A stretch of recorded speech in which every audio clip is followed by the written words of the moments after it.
I'm on a mission to review and rank every single episode of Star Wars: The Clone Wars, and I'm not stopping until it is done. I'm of course talking about the critically acclaimed 3D computer animated Star Wars anthology series that first aired in 2008 and ended in 2020. Not to be confused with Star Wars Clone Wars, the 2D animated micro series that was released in 2003. I'm watching and reviewing every single episode in the official release order to keep things simple and ranking each episode as I go along. When all is said and done, I'll have a complete and comprehensive ranking of every episode from the entire series. So to make sure you don't miss a single episode, like this video and subscribe to the channel to ensure you stay on this journey with me. There will be spoilers for today's featured episode, so viewers beware. Now, on to today's episode. Today we are looking at episode 21 from season 1 titled Liberty on Ryloth. While Obi-Wan manages to repel the separatist forces in Ryloth's south, Mace Windu fights them in the north. He manages to push forward, but not without suffering major losses. In need of additional troops, Windu turns to local freedom fighters led by Cham Syndulla. Meanwhile, Anakin Skywalker and Ahsoka Tano do their best to destroy separatist bombers that are destroying Twi'lek villages in a last-ditch effort. With the help of the freedom fighters, Windu storms Ryloth's capital, captures the city along with the separatist leader Wat Tambor, and Anakin takes out all of the separatist bombers. This episode wastes no time getting right into the action. We open on Mace Windu and his battalion as they move up a cliff face under heavy fire from separatist tanks. The leading walker goes down, Mace and his clones leap out and spring into action. The camera follows them in this great handheld style. Mace rescues the walker driver, clears the way, and then leads his ARC troopers on a forward charge head on towards the tanks. The energy here is incredible. The ARC troopers are on full display this episode, and they prove why they deserve the title. In a head-on charge against separatist tanks, not a single ARC trooper dies. That's how good they are. Then later on, just 2 of them with some help from Windu take over a separatist control room and beat 2 commando droids in a fist fight. ARC troopers are well respected by Star Wars fans, and this episode proves why. Then of course there is the bridge crossing sequence where Windu and 2 ARC troopers try to sneak across an energy bridge to infiltrate the separatist-held capital. When they are discovered, Windu force pushes the troopers off of the bridge to safety before it shuts down, and then proceeds to traverse up falling debris in mid-air, commandeer a speeder, run it into another one, and then safely land on the bridge. The sequence is nothing short of breathtaking. Much like the ARC troopers showcase their skills here, Windu effortlessly proves why he is the respected Jedi Master he is. He fits into his role as a leader effortlessly, he cuts through droids like they are nothing, and he never seems fazed by anything. It's easy to understand how he beat Palpatine in Revenge of the Sith. Aside from the great action, this is a very politics-heavy episode. It still surprises me to see how much political discussion is present in Clone Wars considering this is a children's cartoon, but the brilliance of it lies within the fact that you don't need to understand it to enjoy the show. I think it's one of the reasons why it holds up so well with older audiences, because it is genuinely well done. The discussions and negotiations between the Ryloth freedom fighters and the Ryloth Senate are compelling, and it's interesting to see Windu going against the Senate to get the help he needs. Seeing the 2 opposing Twi'lek governments put aside their interest for the freedom of their planet is also a great sight. The separatists, led by Wat Tambor, who has a cool design but lacks any interesting character traits, are also diabolical in this episode. Knowing that they are going to lose control of Ryloth, they just start bombing innocent villages to salvage something out of the whole affair. My problem with this is that I don't understand why anyone would join a political party that bombs innocent villages, but then again, I guess all I have to do is look towards reality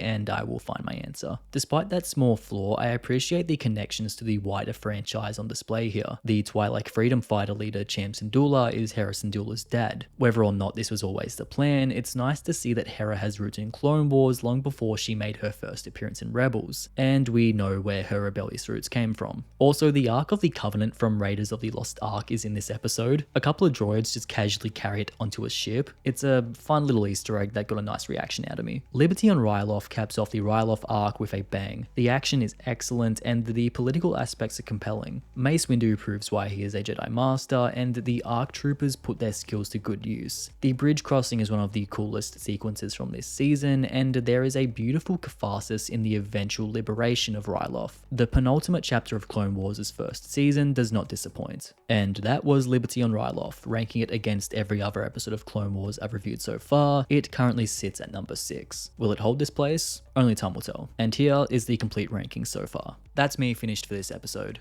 Now, I want to hear from all of you. What's your personal review of this episode? Where would you rank it among every other episode of Clone Wars? Let me know in the comments below after you've liked the video and subscribed. I'll see you guys next time with another Clone Wars episode review and ranking. Until then, thank you for watching. As always, look after yourselves, stay safe, and I'll see you all in the next video.